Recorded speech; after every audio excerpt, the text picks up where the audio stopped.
Hello everyone. आज का जो हमारा टॉपिक है वो है नेचर ऑफ मैटर। तो नेचर ऑफ मैटर में पहले हम डिस्कस करेंगे कि मैटर क्या होता है। तो ये जो एंटायर यूनिवर्स है वो हम बोलते हैं कि वो मैटर से बना हुआ है, मैटर और एनर्जी से। पूरा जो यूनिवर्स है वो किससे बना हुआ है? मैटर और एनर्जी से। जितनी भी जो हमारी सराउंडिंग में हम जो चीजें देखते हैं वो क्या है? मैटर है हमारे पास। तो मैटर को हम कैसे डिफाइन करेंगे? एनीथिंग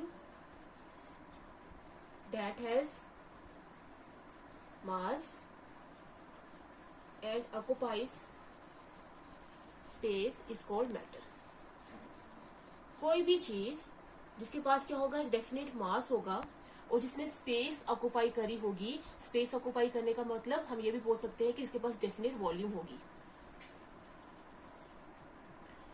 उसको हम क्या बोलेंगे? वो क्या है? हमारे पास मैटर है। और मैटर के लिए एक और चीज भी है कि जो प्रेजेंस है मैटर की,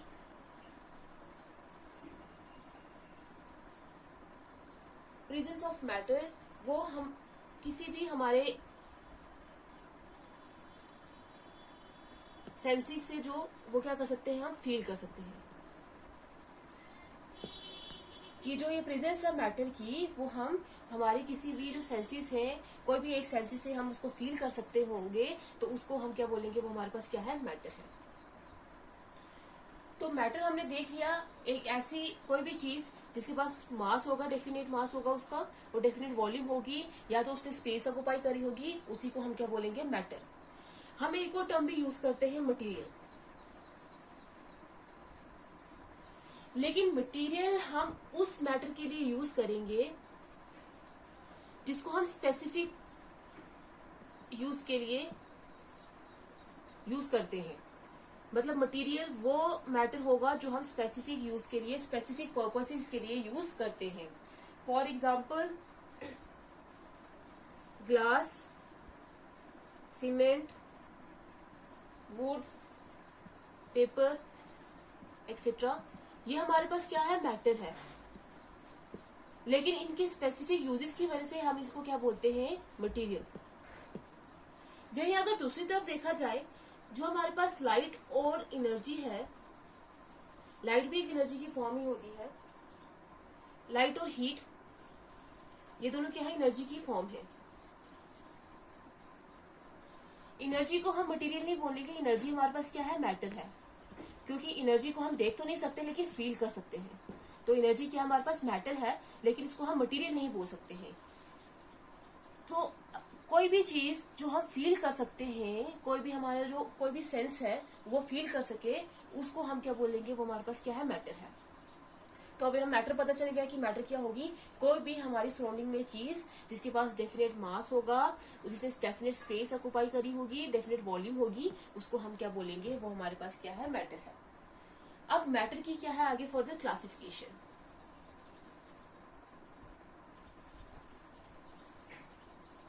मैटर को हमने क्लासिफाई करा है दो तरीके से।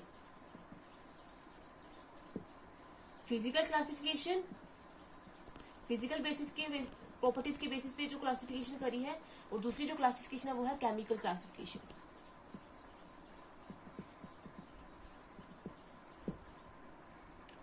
तो अब हम देखेंगे, पहले फ्लो चार्ट बना लेते हैं कि मैटर को कैसे डिवाइड किया हुआ है। तो ये हमारे पास मैटर है, तो मैटर को दो तरीके से डिवाइड किया हुआ है। फिजिकल बेसिस पे फिजिकल क्लासिफिकेशन, फिजिकल क्लासिफिकेशन होती है on the basis of size, shape, और chemical classification.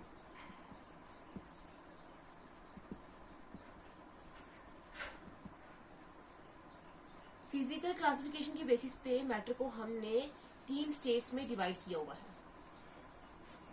Solid, liquid and gas. ये हमारे पास 3 स्टेट्स हैं on the basis of physical classification, किसकी? मैटर की। तो केमिकल क्लासिफिकेशन के बेसिस पे देखा जाए तो मैटर की हमारे पास 2 टाइप्स हैं, प्योर सब्सटेंसेस और दूसरी जो है वो है मिक्सचर्स। प्योर सब्सटेंसेस फर्दर हमारे पास दो टाइप्स के होते हैं, एलिमेंट्स एंड कंपाउंड्स। और कंपाउंड्स भी दो टाइप्स के होते हैं, इनऑर्गेनिक और ऑर्गेनिक। और मिक्सचर को भी दो टाइप में डिवाइड किया हुआ है, होमोजीनियस और हेटेरोजीनियस। तो ये है मैटर की क्लासिफिकेशन। फिजिकल बेसिस पे मैटर की तीन स्टेट्स है, सॉलिड, लिक्विड और गैस। और केमिकल क्लासिफिकेशन की बेसिस पे मैटर की दो टाइप्स है, प्योर सब्सटेंसेस और मिक्सचर्स। प्योर सब्सटेंसेस आगे फर्दर दो टाइप्स के हैं, एलिमेंट्स एंड कंपाउंड्स। कंपाउंड्स को आगे हम दो टाइप्स में डिवाइड करते हैं, inorganic compounds and organic compounds. और मिक्सचर जो है उसको भी फर्दर आगे दो टाइप में डिवाइड करते हैं, homogeneous mixture and heterogeneous mixture. अब हम मैटर की क्लासिफिकेशन पढ़ेंगे, एक एक करके डिस्कस करेंगे। पहले हम पढ़ेंगे कि मैटर की जो फिजिकल क्लासिफिकेशन है, जिससे मैटर को तीन स्टेट्स में डिवाइड किया हुआ, सॉलिड, लिक्विड और गैस। पहले हम ये डिस्कस करेंगे।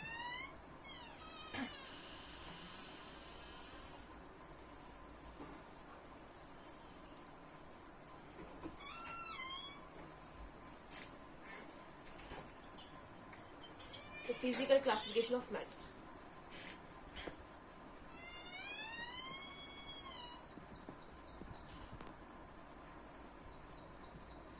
फिजिकल क्लासिफिकेशन के बेसिस पे मैटर की कितनी टाइप्स है? तीन, सॉलिड, लिक्विड और गैस। पहले हम डिफाइन करेंगे सॉलिड स्टेट कौन सी होती है। सॉलिड स्टेट एक ऐसी स्टेट होती है मैटर की जिसके पास क्या होगा, डेफिनेट वॉल्यूम होगी and possess definite shape.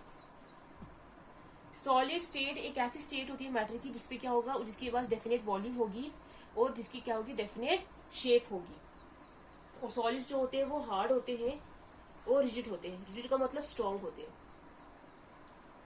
Example में ले लेते हैं, सॉलिड स्टेट में क्या आएगी, वुड, टेबल। हमारे ये जितनी भी चीजें हैं, जैसे चेयर हो गया, कोई भी रॉड ले लो, जैसे कॉपर की रॉड होती है, कॉमन सॉल्ट ले लो, एक्सेट्रा। ये हमारे पास कौन सी स्टेट है, मैटर की सॉलिड स्टेट है, जिसके पास क्या होगा, डेफिनेट वॉल्यूम होगी और डेफिनेट शेप होगी। दूसरी जो स्टेट है वो कौन सी है, लिक्विड स्टेट। लिक्विड स्टेट में क्या होता है, एक ऐसी स्टेट होती है मैटर की जिसके पास डेफिनेट वॉल्यूम तो होती है बट डेफिनेट शेप नहीं होती है।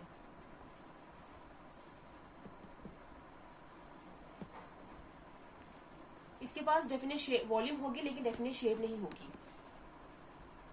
एग्जाम्पल में, और डेफिनेट शेप नहीं होती है तो लिक्विड को जिस भी कंटेनर में हम डालते हैं वो उसकी शेप ले लेता है। एग्जाम्पल में लिक्विड में आ जाएगा वाटर हो गया, मिल्क, ऑयल एक्सेट्रा। ये सारी कौन सी स्टेट है, मैटर की लिक्विड स्टेट है। थर्ड आ गया गैसी स्टेट। गैसी स्टेट एक ऐसी स्टेट होती है मैटर की, ना तो इसके पास डेफिनेट शेप होती है, नाइदर पोजेस डेफिनेट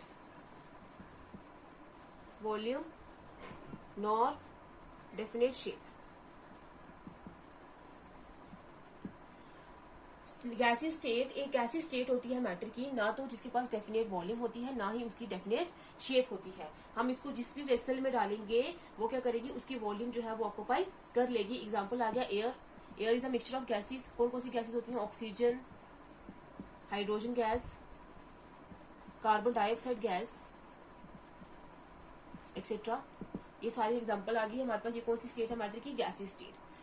तो ये तीनों स्टेट्स होगी मैटर की, इनमें हमने डिफरेंस देख लिया। इसमें डेफिनेट वॉल्यूम और डेफिनेट शेप होगी, इसमें डेफिनेट वॉल्यूम तो होगी लेकिन डेफिनेट शेप नहीं होगी। इसमें ना तो डेफिनेट वॉल्यूम होगी ना ही डेफिनेट शेप होगी। अभी ऐसे क्या रीजंस हैं जिसकी वजह से इनकी सॉलिड्स में डेफिनेट वॉल्यूम होती है, डेफिनेट शेप होती है, लिक्विड में डेफिनेट शेप नहीं होती है और गैसेस में दोनों ही नहीं होती है।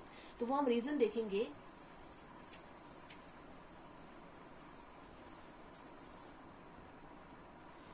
ये हमें पता है कि जो भी मैटर है जो हमने इर्द गिर्द देखते हैं वो किससे बना हुआ, पार्टिकल से।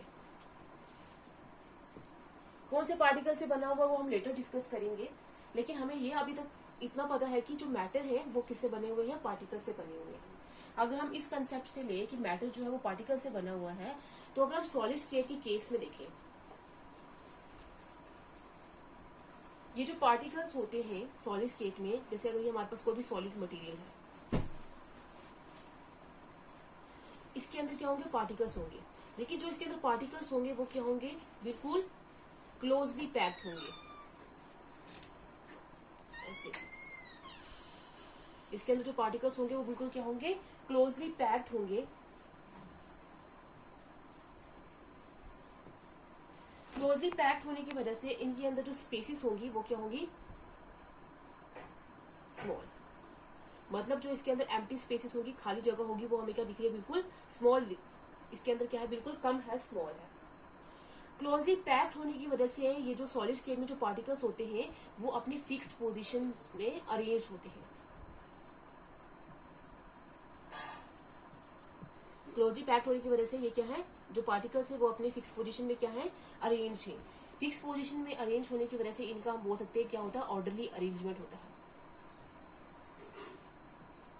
और इस अरेंजमेंट की वजह से क्या होता है, अगर अपनी अपनी जगह पे वो पोजीशन उनकी फिक्स है, जिसकी वजह से जो सॉलिड्स है उनके अंदर क्या होगी, अब इनके अंदर अगर देखा जाए तो हर एक पार्टिकल के अंदर जो एम्प्टी स्पेस है वो क्या बोल रहा है, स्मॉल है। और एक पार्टिकल दूसरे पार्टिकल को क्या करता है, अट्रैक्ट करता है, थ्रू फोर्सेस ऑफ अट्रैक्शन। तो जो ये अट्रैक्टिव फोर्सेस होती है दो पार्टिकल्स के बीच में, वो स्पेसेस कम होने की वजह से अगर इनके बीच में खाली जगह कम है तो वो पार्टिकल्स एक दूसरे की तरफ क्या होंगे, ज्यादा अट्रैक्टिव होंगे। इनके अंदर अट्रैक्टिव फोर्सेस जो होंगी वो क्या होंगी, स्ट्रांग होंगी। अट्रैक्टिव फोर्सेस अगर स्ट्रांग होंगी तो क्या होता है, अट्रैक्टिव फोर्सेस स्ट्रांग होने की वजह से ये क्या करते हैं, पार्टिकल्स एक दूसरे से दूर नहीं जाते हैं और अपनी पोजीशन में फिक्स रहते हैं। इसकी वजह से इनकी क्या होती है, डेफिनेट शेप होती है। और डेफिनेट शेप के साथ साथ इनकी क्या होती है, डेफिनेट वॉल्यूम भी होती है। ये रीजन है सॉलिड स्टेट के केस में। और ये जो ऑर्डरली अरेंजमेंट होता है पार्टिकल्स का सॉलिड में, उसको हम लैटिस बोलते हैं। जो ये ऑर्डरली अरेंजमेंट होता है पार्टिकल्स का, उसको हम क्या बोलते हैं, लैटिस। ये तो केस था सॉलिड स्टेट का। अब अगर हम लिक्विड स्टेट देखेंगे, लिक्विड स्टेट देखी जाए तो लिक्विड स्टेट क्या होगी, इसमें जो पार्टिकल्स होते हैं वो क्या होते हैं, थोड़े लूजली पैक्ड होते हैं। लूजली पैक्ड होने की वजह से क्या होता है,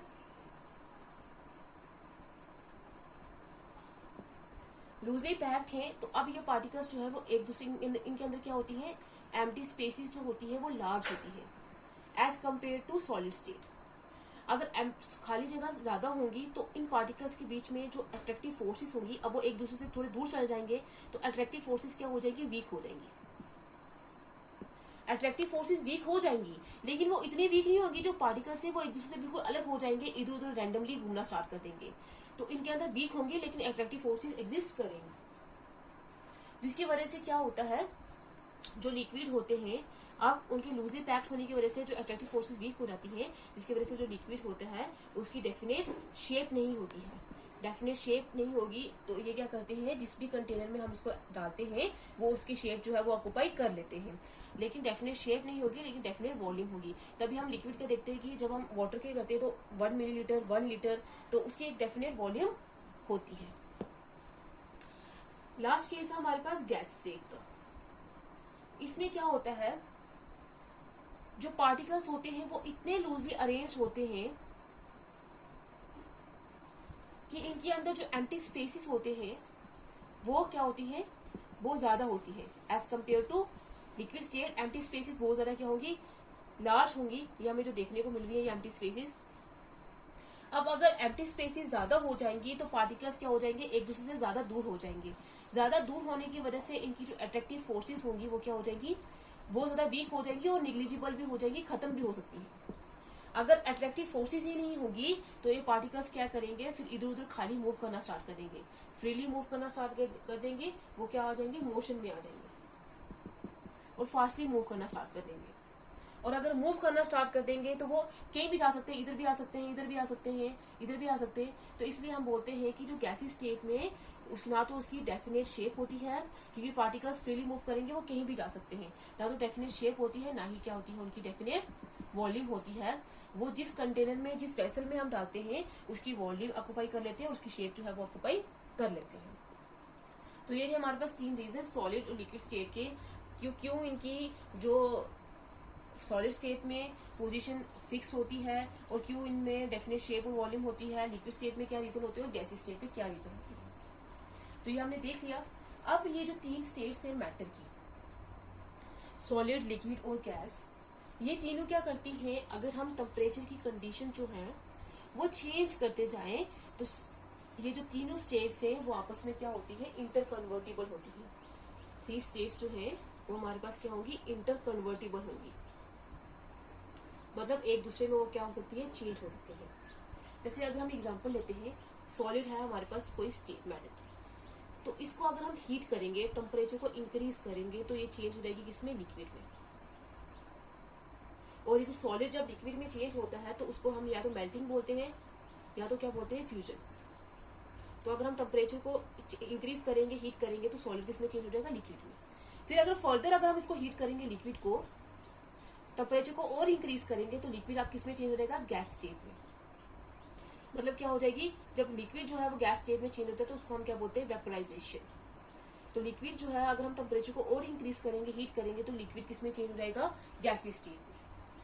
तो इस यहाँ पे हमने देखा कि अगर हम टेम्परेचर की कंडीशन को चेंज करेंगे, इंक्रीज करेंगे, हीट करेंगे तो तीनों जो स्टेट्स है मैटर की वो क्या हो सकती है, एक दूसरे में कन्वर्ट हो सकती है। अब ये जो प्रोसेस है वो रिवर्स भी हो सकता है। अगर हम टेम्परेचर को डिक्रीज करें, गैस को क्या करें, कूल करें, गैस के पार्टिकल्स को कूल करें, और कूल करने पे क्या होगा, जो गैस होगी वो किस स्टेट में चेंज हो जाएगी, लिक्विड स्टेट में चेंज हो जाएगी। और जब गैस जो है लिक्विड स्टेट में चेंज होती है तो उस प्रोसेस को हम बोलते हैं कंडेंसेशन। फिर अगर फर्दर हम टेम्परेचर को डिक्रीज करेंगे, फर्दर क्या होगा, अगर हम लिक्विड को कूल करेंगे तो क्या होगा, लिक्विड किसमें चेंज हो जाएगा, सॉलिड में, और इस प्रोसेस को हम बोलते हैं सॉल्डिफिकेशन। तो हमने ये देखा कि जो तीनों स्टेट्स है मैटर की, सॉलिड, लिक्विड और गैस, वो तीनों एक दूसरे में कन्वर्ट हो सकती है। एग्जाम्पल लेके डिस्कस करते हैं। अगर हम वाटर की एग्जाम्पल लेते हैं, फॉर एग्जाम्पल वाटर को हम उसकी सॉलिड स्टेट में और लिक्विड स्टेट में और गैसी स्टेट में लेते हैं। जैसे अगर हम उसकी सॉलिड स्टेट में लेंगे तो आइस की फॉर्म में लेंगे, ये आइस की एक क्यूब ले ली हमने, और दूसरी हम ले लेते हैं उसकी जो लिक्विड स्टेट, किसी भी कंटेनर में डालेंगे, ये आएगी वाटर की लिक्विड स्टेट।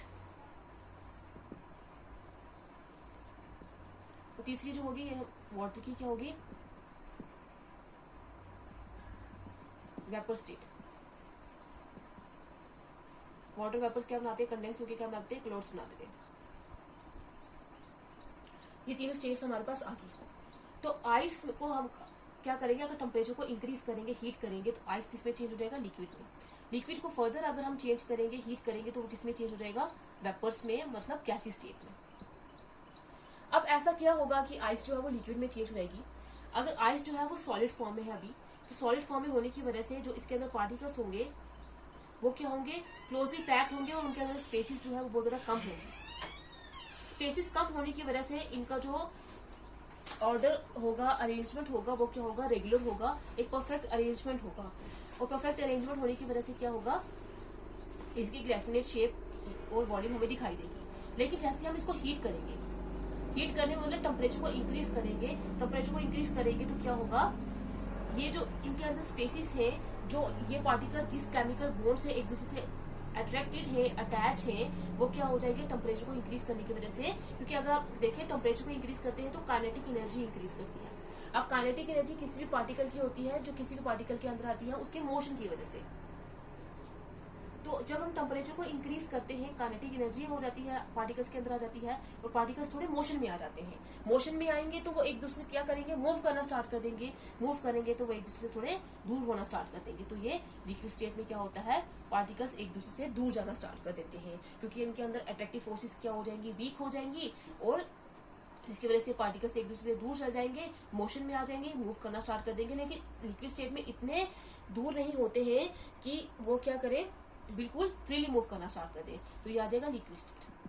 फिर अगर हम इसको लिक्विड स्टेट को फर्दर अगर हीट करेंगे, अब अगर हीट करेंगे तो टेम्परेचर इंक्रीज करेंगे, टेम्परेचर इंक्रीज करेंगे तो काइनेटिक एनर्जी और इंक्रीज हो जाएगी। काइनेटिक एनर्जी और इंक्रीज होगी तो मतलब क्या होगा, पार्टिकल्स बहुत ज्यादा मोशन में आ जाएंगे, मोशन में आएंगे तो एक फ्रीली मूव करना स्टार्ट कर देंगे, वो एक दूसरे बिल्कुल दूर चल जाएंगे ऐसे।